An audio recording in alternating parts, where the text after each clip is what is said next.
Welcome to the Old Time Radio Westerns. I'm your host, Andrew Rines, and let's get into this episode. This episode is going to be Frontier Town, originally aired in 1949, and the title is All Trails Lead to Trouble. Frontier Town, the saga of the Roaring West.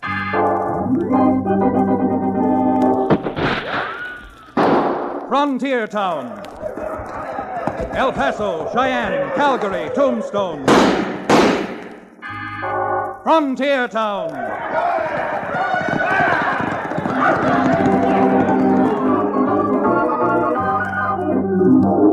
Here is the adventurous story of the early West, the tamed and the untamed. From the Pecos to Powder River, Dodge City to Poker Flat.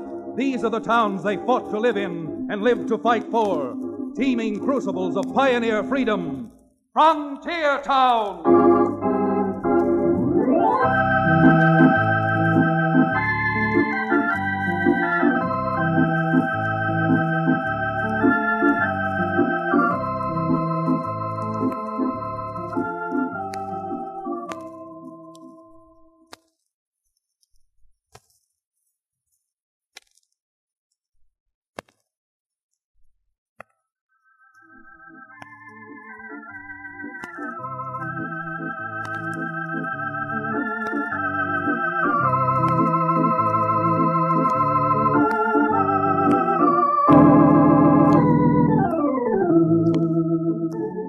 Howdy. I'm Chad Remington, frontier lawyer. Now, a cowtown lawyer doesn't get too many cases, and those he does get usually pay slowly, if at all. And that's one reason why I have my so-called offices up over the Dos Rios livery stables, which are owned by an ex-medicine man, Cherokee O'Bannon. Well, what I'm getting at is this. After the run of broken down and non-paying clients I've had, it was a real pleasure when Dave Buckley and his mother from over in the Painted Horse country came to see me, along with Lieutenant Colonel Harvey, supply officer for all the United States troops in our territory. Even Cherokee was impressed. Colonel, do you mind if I ask you a question? Very personal question? No, not at all, O'Bannon. What is it? Is all that braid on your sleeve genuine gold? Oh, no, I'm afraid not. Even if it were Cherokee, you couldn't snip enough off it to buy a bottle of Kentucky Best. How disappointing. How very disappointing. And now, what do you say if we get down to business, I gather you have a contract you want me to look over. Is that right, Dave? Well, yeah, Chad, though maybe Mark could tell you more about it. Now, why in tarnation thunder should I do it? Spent the last 20-odd years bringing you up to learn something. From what I can see, you've done a pretty good job, Ma. In fact, that's what anyone would expect out here from a member of Ma Buckley's family. Yes, indeed. When I first met Ma and Dave here wasn't more knee-high to a grasshopper. She was selling a gallon jug of something she made herself for 6 bits. 5 cents back when you returned the empty bottle. Yeah, and I'm not ashamed of it. With 4 children to raise, a woman's got to do anything. Well, you certainly have done well, Mrs. Buckley, or else he wouldn't be here now. Not meaning to seem inquisitive, but would someone be good enough to tell me just what the nature of this contract is you want me to look over? Well, the long and short of it's just this, Chad. We're entering into a contract with the Army to supply them with beef. And the contract runs 3 years. Well, I'd say that's a great deal, providing the price is all right. Well, the price is more than fair, Remington. Yeah, Chad, we got no complaint at all on the price. Now, the only catch in the whole blasted contract is the money we lose if we don't deliver the cattle. Oh, that's normal, Ma. The government usually puts some forfeiture clause in any contract to cover non-delivery. Is there a schedule in the contract? How many head are you supposed to deliver and at what times? They're supposed to deliver 1,000 head at once, and then 50 head every 2 weeks for the remainder of the 3 years. Say, this is big business. Where are you hoping to get all that cattle, Ma? Oh, that's Dave's job. Starting him out in business for himself here with the first 1,000 head. Yeah, we'll get the cattle, Chad. I got that pretty well arranged now. With Ma's help, of course. All right. I guess you better let me have the contract. Yes, here you are, Remington. It's in quadruplicate. Well, Chad, pursuing that legal document, Ma, tell me one thing. You still got that recipe for that wild panther juice you used to make? Oh, you reprobate, you. I'll tell you what I'll do with you, O'Bannon. What's that, Ma? I'll trade you my recipe for drinking liquor if you'll give me your recipe for that rattlesnake oil you used to peddle. Ma'am, you're asking the impossible. I got that recipe from an old Indian. On my sacred pledge never to reveal it. Old Injun. What old Injun? Why, Sitting Bull, of course, because that formula is 95% bull, and if you have the misfortune to drink any of it, you'll spend the next week sitting down. That's just what I thought. You old fake. What about that contract, Chad? Is it all right? Well, it certainly seems to be, Dave. Except I must warn you that if you fail to meet any of these delivery dates, not only does the contract expire, but you forfeit $10,000. And $10,000 is a whale of a lot of money. Well, now, we'll do the worrying about that, Chad. If we can't raise it, then that'll be something for Uncle Sam to worry about.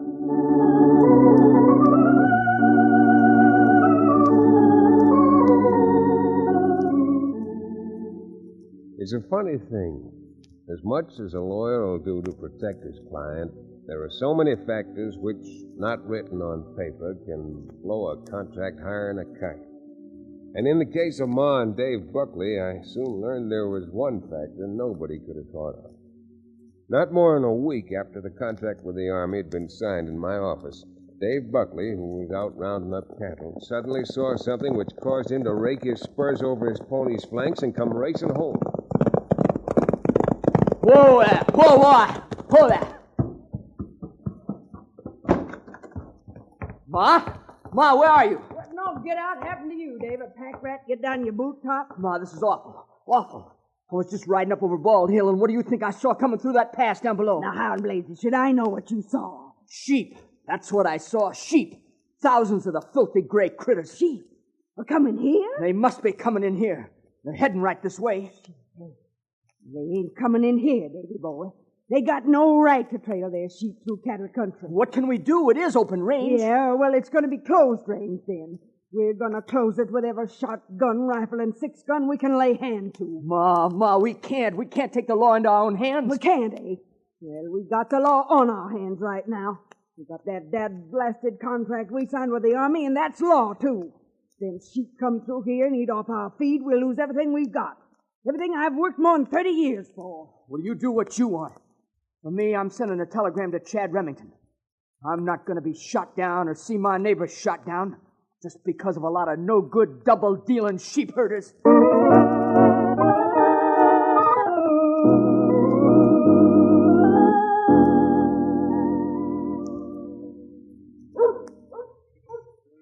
Hey, Harold.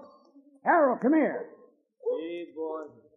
You call me? Doggone right I called you. Now, look, Perro, I'm taking my horse and riding up over that hill. I want to have a look at Painted Horse Valley that's on the other side of it. Well, Senor Brawling, I have seen Painted Horse Valley many times. I tell you, there is much grass there. Some places, grass almost shoulder high. Sure, I know. But now that we're this close, I want to see it myself. Now, you and the boys keep them sheep moving. Understand? Si, senor. But you know, I think it is much better if you do not show yourself yet. These cattle rancho hombres, no, they can smell sheep. I know my rights. Look, they're up, too. That their land's government land. And we don't have to take nothing from any cattle ranchers. Si, senor, si, but maybe you make the trouble. Well, ain't that too bad. Now, look, Harold. My sheep are going to feed in Painted Horse Valley, even if we have to turn that green grass red with blood before they get to it. If anything happens while I'm gone, don't ask no questions. Just blast away. Get up. Sacramento. Maybe this grass do turn red with blood.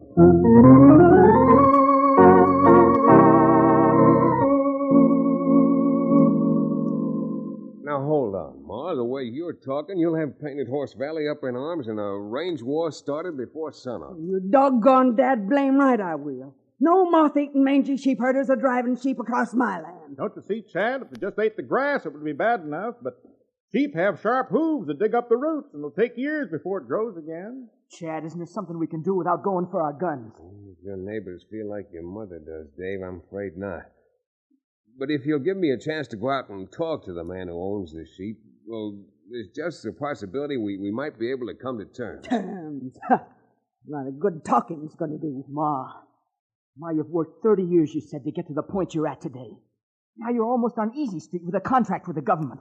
If you start flying off the handle and throwing lead, well, you know what I mean, Ma. The only reason I worked at all is so I could leave you something when I'm not here no more. Now, all you'll leave, Davy, if you try shooting it out, probably is a memory of his mother. Doggone it, Ma. Let me go out and talk to this man. Well, but just once. I'm not gonna have no going back and forth. Going back and forth. What's the man's name? This sheep herder fella, I mean. Well, we hear his name is Brawling. Woolly Brawling, they call him. And they say he's got a flock of 4,000 sheep he's driven clear from Arkansas. Well, come on, Cherokee. Let's go out and see if we can chew the fat with Mr. Brawling. Maybe pull the Buckley's fat out of the fire at the same time.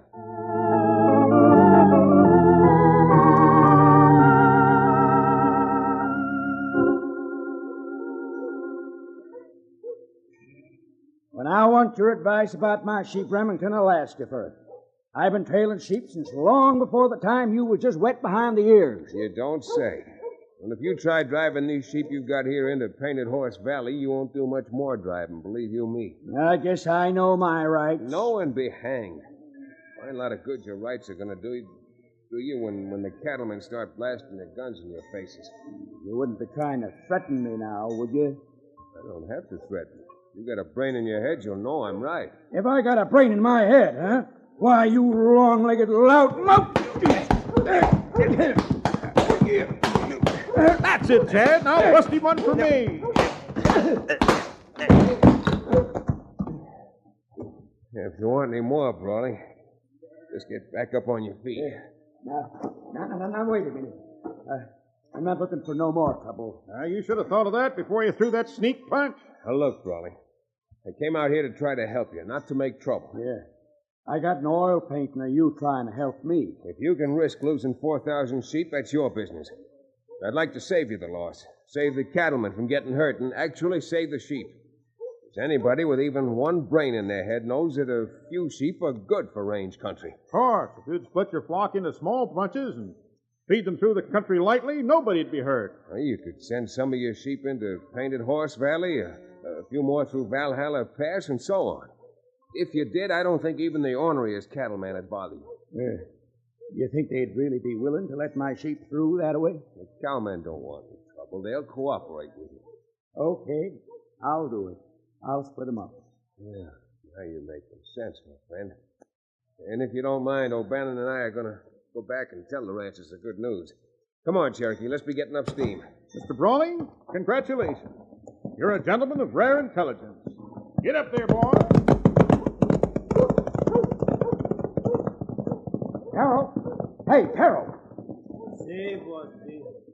What do you want now? I want you and the other boys to keep an eye on the flock. I'm riding up to Flag and hiring every gun hand I can find. And if I can't get enough there, I'm going to Gallup and Santa Fe and Albuquerque till I get all I need. But why do you do that? Because I'm driving my 4,000 sheep through Painted Horse Valley, even if I have to leave a dead cowboy to mark every blasted foot. If they want war, they're going to get war until this valley is black with gun smoke.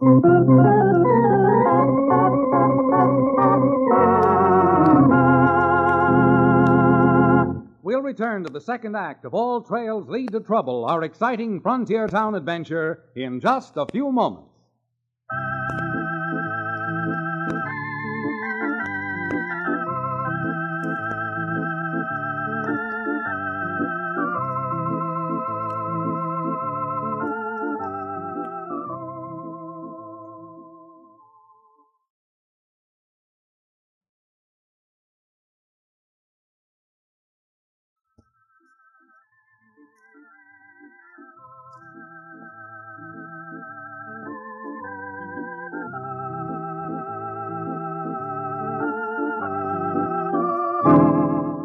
And now, Frontier Town. Well, not knowing then what Willie Brawling planned, I went back to the Buckleys and asked Ma and Dave to see if they could arrange a meeting of all the ranchers in the vicinity, figuring that if I could get them all together at once, I'd have a fair to middling chance of convincing them of what I thought I'd convinced the sheep man of. Ma, of course, was reluctant to waste any time palavering, she termed it. But she finally gave in, and a meeting was arranged for the following afternoon. The meeting was chaired by Amos Churchill, the president of the local Cattlemen's Association. All right, boys, quiet down, quiet down. I'll be blasted if I'm going to quiet down, Amos. I admit that I asked Grinning to come up here, or at least my son did. But enough's enough. You ain't making no bargains with no sheep herders for me. Well, then, what was the idea of calling this here meeting? Because I ain't no sheep herder. And I ain't no lawyer.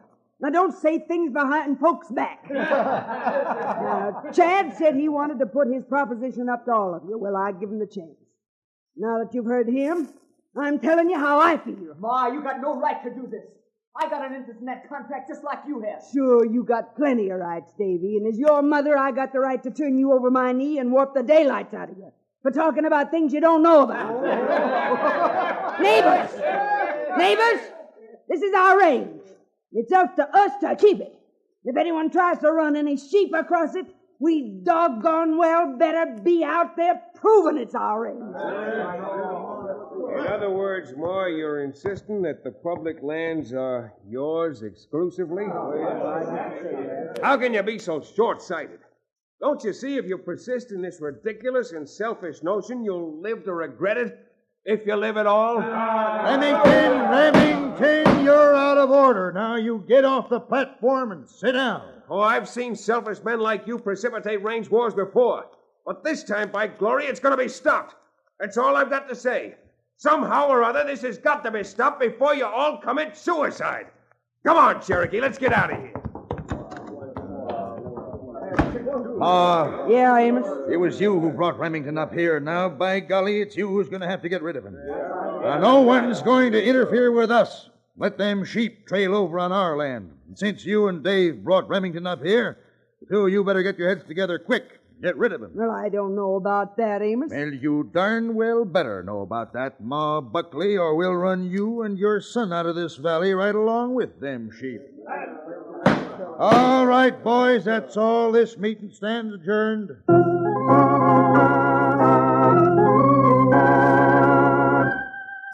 Well, I certainly talked tough and positive, but you can take it from me, it was sheer bluff. How anyone could stop those stockmen from waging their age-old battle with the sheep herders was something even a Cowtown lawyer didn't know. However, my pessimism changed to optimism later that afternoon when young Dave Buckley rousted me out and told me Ma wanted to see me out at their place that evening. It certainly sounded as if the old matriarch was either going to capitulate or compromise somehow or other. But knowing that no case is won until the jury's back in the courtroom, my son Cherokee heels over leather on an errand. And like a doomed man, I had the proverbial big meal at the Merchants and Drovers Hotel before riding out for my somewhat mysterious meeting with Ma Buckley. And the moon was a thin, golden scimitar in the sky as I pulled up at the ranch house. It was a perfect evening, except for the faint smell of sheep on the wind. Oh, boy. Oh, no.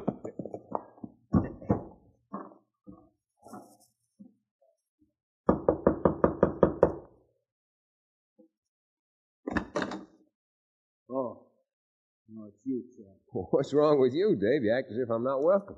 You're not. Particularly. Come on. Come on in. I didn't expect you to freeze up on me, Dave. Now, your mother, well, that's a different story. I don't mean it that way, Chad. Come on. Ma's back in the parlor. Hey, Ma, Chad's here. Well, don't stand there. Come on in. Well, Ma, did you change your mind? Sit down, Chad. Sit Chad, Dave. Here we are, Chad. It's awful dark in here. Why don't you light a lamp or something? We got our reasons, ain't we, Ma? Yeah, we got our reasons right now. And the principal reason is this. Jeepers, Ma, the way you hit him, you could have hurt him real bad. I didn't do him no good. The piece of stove wood never done any more to a head than raise a lump on it. What are we going to do with him now? Tie him up, that's what. He's sure going to be sore when he comes to. What are you anyhow, a man or a puling baby? Painted Horse Valley is our home, Dave. Whether Chad Remington likes it or not, we're going to protect it.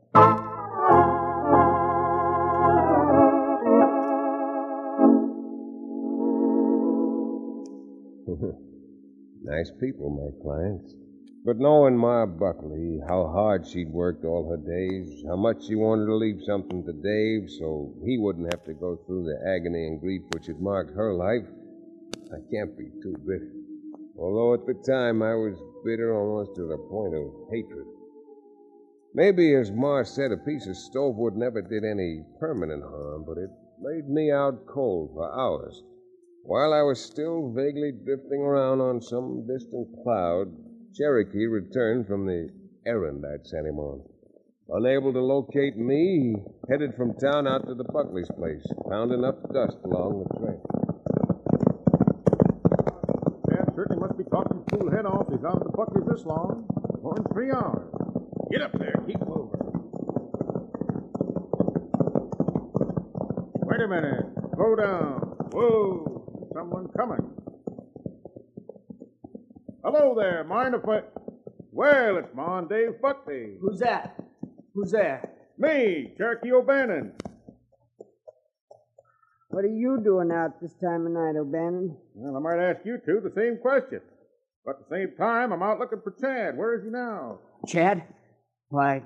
How should we know where he is? Well, he had an appointment out at your place at 10 o'clock, didn't he? Yeah, sure, but he didn't stay more than 10 minutes, did he, Ma? That was 10 minutes too long. It's a good thing we run into you, O'Bannon.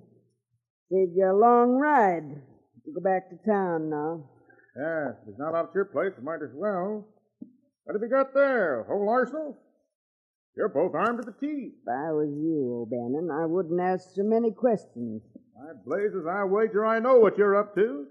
Despite all Chad's done to try to save you, you're out trying to start a fight with them sheep men, aren't you? You're too smart for your own good, O'Bannon. Come on. You're coming along with us. Now, just a minute, madam. Dave, take his gun. Sure, Ma, I'll get it. Get up there, you! Ma, he's getting away! He won't get far. I'll knock that poor flesh and medicine man right off. Ma, don't let go of that rifle there, David. Oh, blasted, Ma, it's bad enough going out to shoot sheep herders without shooting a friend behind his back. Yeah. That's better. I guess you're right at that.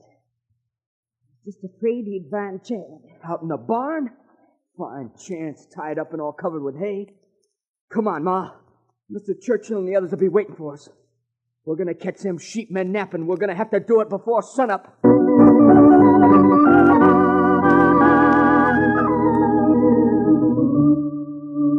While all this was happening, I finally came back to life, trussed like a turkey and covered with hay in the Buckley's barn. I couldn't figure out any way of getting loose until, wriggling around, I found I could make my fingers reach some matches in my pocket. I guess I got the idea from something I'd read, but I figured if I could strike a match or two and hold the flame under my ropes, I could burn them loose. And I managed to get hold of 3 matches. I struck one, held it just under my left wrist, and the next thing I knew, the hay was on fire. Smart lawyer, hey? Trussed up like a suckling pig on a barbecue and just about as hot. I thrashed around, tried everything I could, but the only thing I succeeded in doing was spreading the flames. Oh, my goose was cooking. So was I when the barn door opened and Cherokee rushed in. Chad, you in here? Cherokee, get out that bowie knife of yours. Come on, I'm tied up. You're almost burned up. Come on, young fella. We've got to get out of here.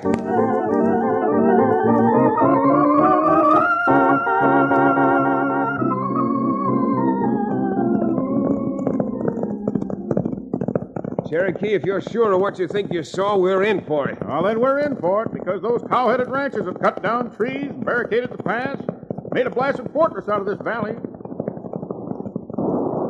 Good grief, Cherokee. They've started. From the number of gun flashes I see, those sheepmen have got them outnumbered 5-1. Keep going there, boy. Keep going.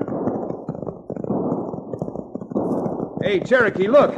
Look, there's someone coming, riding away from there. Slow, fella. Oh, boy.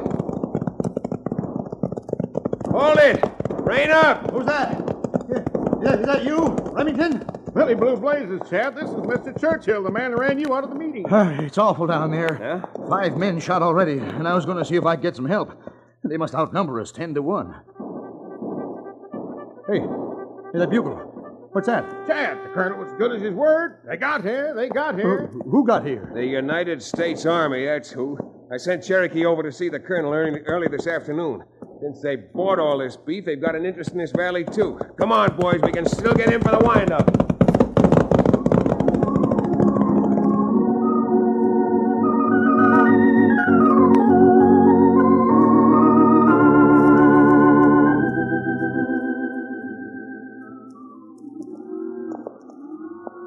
Chad, I guess there's no way of rightly telling you how I feel over what we've done to you after all you've done for us. You don't have to apologize, Ma. Just so long as you've learned your lesson, the West and the open range doesn't all belong to you. I think most of Ma's honoriness leaked out through the hole that sheepherder's bullet put through her arm, huh, Ma? Yeah, sure ain't got my back up now. Then, madam, may Dr. O'Bannon prescribe a dose of his genuine Cherokee Indian rattlesnake oil taken just before meal? Just so happens that I have a bottle with me. And I'll be very happy to sell you at a reduced price, a genuine bargain. Pay cash for that hogwash? No, but I'll tell you what I'll do. So happens that I just have one bottle of that stuff I used to make, and I'll trade you. Trading for that stuff? Not on your tin type. What's happened to you, Cherokee, turning down a deal like that? Well, I'll tell you, Chad. I once saw an Indian who drank Ma's stuff, and it bleached him out like an albino. You don't expect us to believe that one, do you, Cherokee? Well, that's impossible. Impossible? What's impossible about a redskin imbibing in some red eye and turning pale? Why, even a school kid knows the answer to that one. It's an old copybook maxim. 2 reds don't make a white.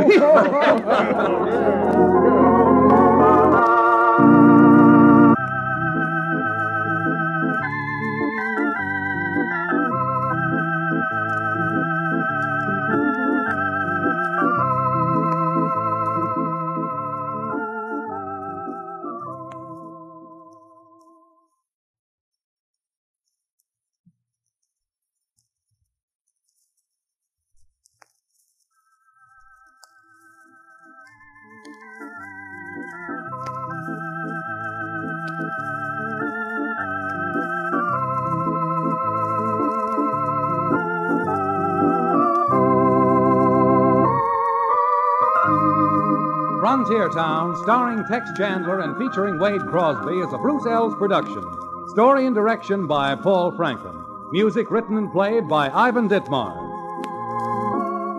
Be sure to be with us again same time next week for another fine action-adventure story with your favorite young Western star, Tex Chandler.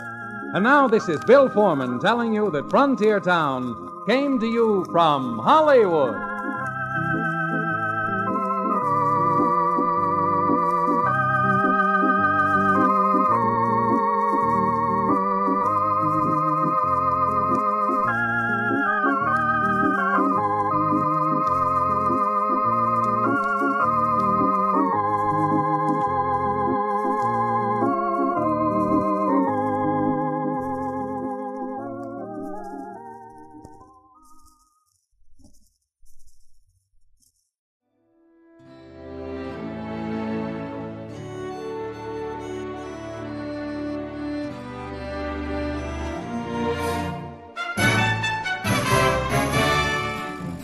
This has been a presentation of OTRWesterns.com, and we hope you enjoyed. Please take some time to like and rate our shows in your favorite podcast application. Follow us on Facebook by going to OTRWesterns.com/Facebook. Subscribe to our YouTube channel by going to OTRWesterns.com/YouTube. And send us an email, podcast@OTRWesterns.com. You can call and leave us a voicemail, 707-986-8739. This episode is copyright under the Attribution Non-Commercial Share-alike copyright. For more information, go to OTRWesterns.com/copyright. Have a great day, and thanks for listening.